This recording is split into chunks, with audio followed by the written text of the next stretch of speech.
अस्सलाम वालेकुम दोस्तों, अपनी नेक्स्ट वीडियो में आपको वेलकम करता हूँ। उम्मीद है सब खैरियत से होंगे। दोस्तों ये वीडियो जो है ये एक दाऊद भाई हैं गुजरात के, उनके बहुत ज़्यादा असरार पे मैं बना रहा हूँ क्योंकि उन्होंने कहा कि सेपरेट वीडियो होनी चाहिए जिसमें ये कंपैरिजन हो। अदरवाइज़ मैंने आज से 2-3 दिन पहले इस टॉपिक को कवर कर लिया था अपनी रूटीन की वीडियो में, लेकिन उनका असरार था कि इस पर बरीक बीनी के साथ जो है वो इन्फॉर्मेशन प्रोवाइड की जाए। वो एज ए इंटरनेशनल स्टूडेंट जाना चाहते हैं, शायद ये जो है वो कंपैरिजन नहीं कर पा रहे कि वो नॉर्वे जाएं या कनाडा जाएं। तो मैं आप लोगों के साथ और उनके साथ एक अहम इंफॉर्मेशन शेयर करूंगा इन दोनों के रिज़ल्ट में आखिर पे कि ये दोनों में से कौन सा बेस्ट कंट्री है। और आखिर में एक अहम इंफॉर्मेशन है जो आपको दूंगा जो बेस करेगी ये डिसीजन मेकिंग में कि आपको किस मुल्क को as a international student choose करना चाहिए।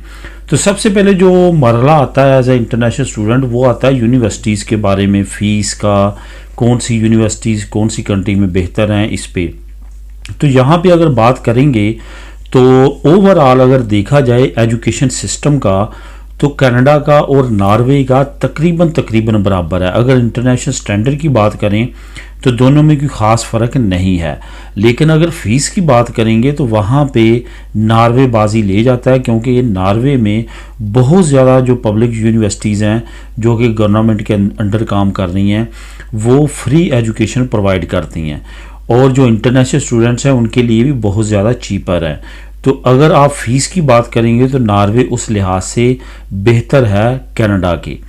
और अगर स्टैंडर्ड की बात करेंगे तो वो तकरीबन दोनों का एजुकेशन जो सिस्टम स्टैंडर्ड वाइज इंटरनेशनल तकरीबन बराबर ही ऑर्गेनाइज और बेहतर तरीके से जो वर्किंग है वो कर रहा है।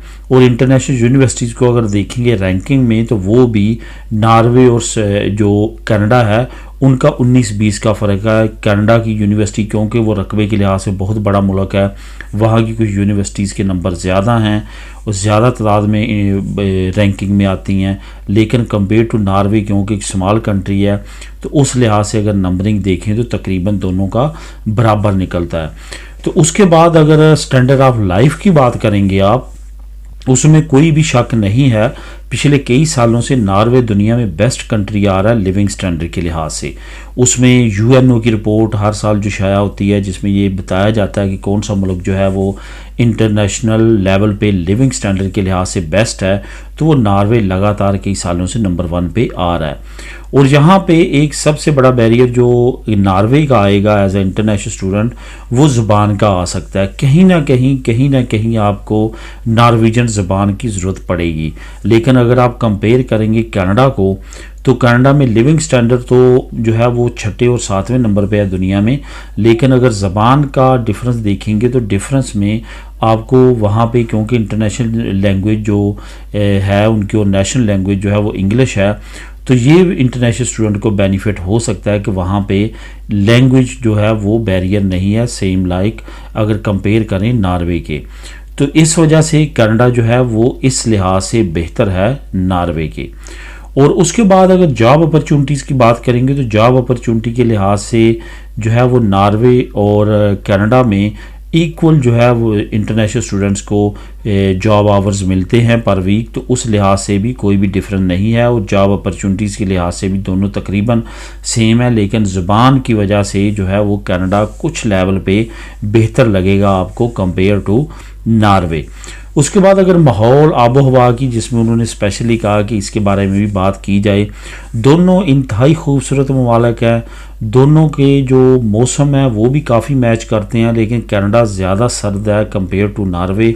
लेकिन ये याद रखिएगा कि 19-20 नहीं तो 18-20 का ही फ़र्क है, इससे ज़्यादा फ़र्क नहीं है क्योंकि नॉर्वे भी अच्छा खासा जो है वो सर्द मुल्क है।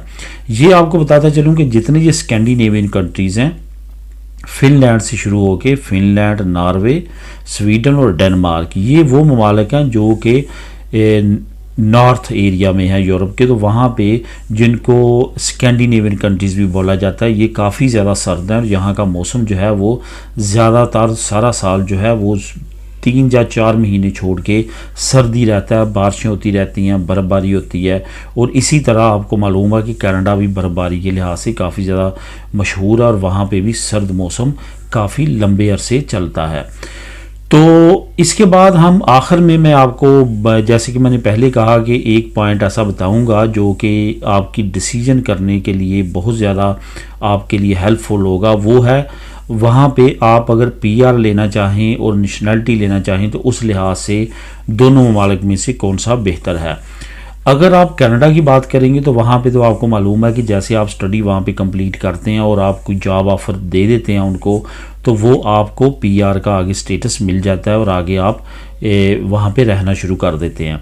और पिछले जो आपने 5 साल गुजारे होते हैं उसमें आपका 3 साल रहना वहाँ पे ज़रूरी है कंटिन्यूसली आगे नेशनलिटी अप्लाई करने के लिए। लेकिन अगर आप कंपेयर करेंगे नॉर्वे के साथ तो नॉर्वे का प्रोसेस इतना आसान नहीं है नेशनलिटी का, और नॉर्वे में आपने कम से कम 7 साल जो है वो लीगल गुजारने हैं और आपने प्रूफ प्रोवाइड करने हैं, उसके बाद आप नॉर्वे की जो है वो नेशनलिटी अप्लाई कर सकेंगे। और नॉर्वे में नेशनलिटी अप्लाई करने के लिए आपको नॉर्वेजन जो लैंग्वेज है उसके प्रोसेस से भी गुजरना होगा। और परमानेंट और लॉन्ग टाइम रहने के लिए कंपेयर टू कनाडा नॉर्वे थोड़ा सा आपको बोरिंग लगेगा, लेकिन अगर आप कनाडा को देखेंगे तो वहाँ पे आपको ज़्यादा जो है वो अपॉर्चुनिटीज़ लगेंगी इंटरनेशनल लेवल पे, और वहाँ पे ज़्यादा आप बेहतर तरीके से अपने आप को एक्सप्लोर कर सकेंगे एज ए इंटरनेशनल स्टूडेंट या अपनी स्टडी कंप्लीट करने के बाद। तो ये अब डिसीजन मेकिंग आप पे है। मैंने इन तमाम डिफरेंस को डीपली रीड करने के बाद, स्टडी करने के बाद, जानने के बाद जो है वो आप लोगों के साथ डिस्क्राइब कर दिया है। इससे रिलेटेड अगर आपके जहन में कोई और भी क्वेश्चन हो तो आप नीचे कमेंट कर सकते हैं। मिलेंगे नेक्स्ट वीडियो में नई अपडेट्स के साथ। अल्लाह हाफिज़।